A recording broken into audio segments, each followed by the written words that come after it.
Brigitte Lahaie, Sud Radio, le Love Conseil.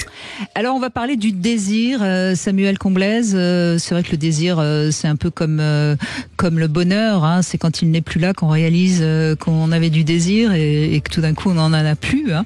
Bon, en fait, on parle évidemment du désir dans la relation à deux. Hein. C'est une attirance qui nous porte vers l'autre et qui nous donne envie.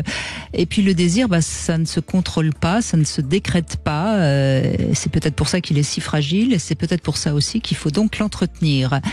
Et franchement, je crois que toutes les notions de normalité ou de performance qui sont véhiculées, notamment actuellement, sont des obstacles au désir. Je crois que le désir, il faut tout simplement essayer de l'inviter, hein, si je puis dire.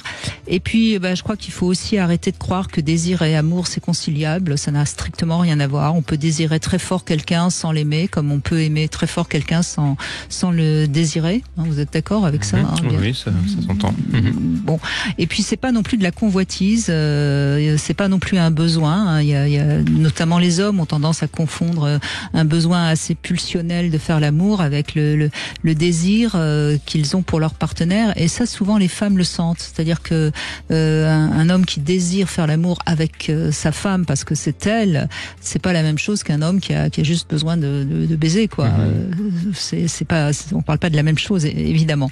Bon, en tout cas, vouloir toujours satisfaire son désir dès qu'il est là, on s'en rend un petit peu esclave. Il faut le laisser aussi monter, le désir. Plus il monte, meilleur ce sera. Il faut le préserver. Et c'est pour ça d'ailleurs que les psys disent que le désir se nourrit du manque. Hein. C'est une phrase qui est assez complexe pour beaucoup de gens. Mais c'est parce que on a eu du désir. C'est parce que l'autre n'a pas été là pendant une semaine qu'on a du désir pour lui, parce qu'on a envie de le retrouver quand il est là tous les soirs. On s'habitue. On s'habitue, voilà. Donc c'est pour ça que je conseille, c'est peut-être comme ça que je vais terminer ce Love Conseil, laissez de temps en temps vos corps au repos pour permettre au désir à nouveau de s'éveiller. Ouais. Je me demandais si le désir s'apprenait. Est-ce qu'on apprend à désirer ? Ça prend au ventre. Ça prend, mais est-ce que ça s'apprend ?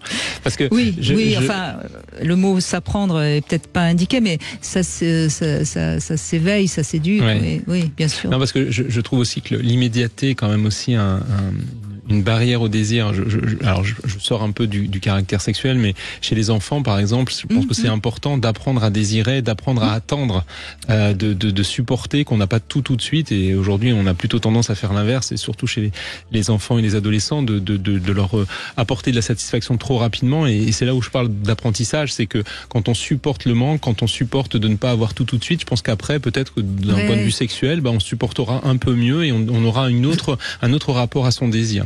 Et je pense que ça fait partie des apprentissages aujourd'hui qu'on néglige un petit peu trop dans l'éducation des enfants, et de laisser du temps au temps et de leur faire comprendre cette acceptation du manque et la gestion de cette frustration quand on manque. Je pense que c'est hyper important. Mais vous connaissez, j'imagine, cette expérience où on avait donné des bonbons aux enfants et on leur avait dit ceux qui mangent pas tous leurs bonbons tout de suite, ils en auront plus dans une heure. Hein, et ceux qui avaient su un petit peu attendre pour avoir plus de bonbons, c'est généralement plus tard des gens qui étaient mieux dans leur vie.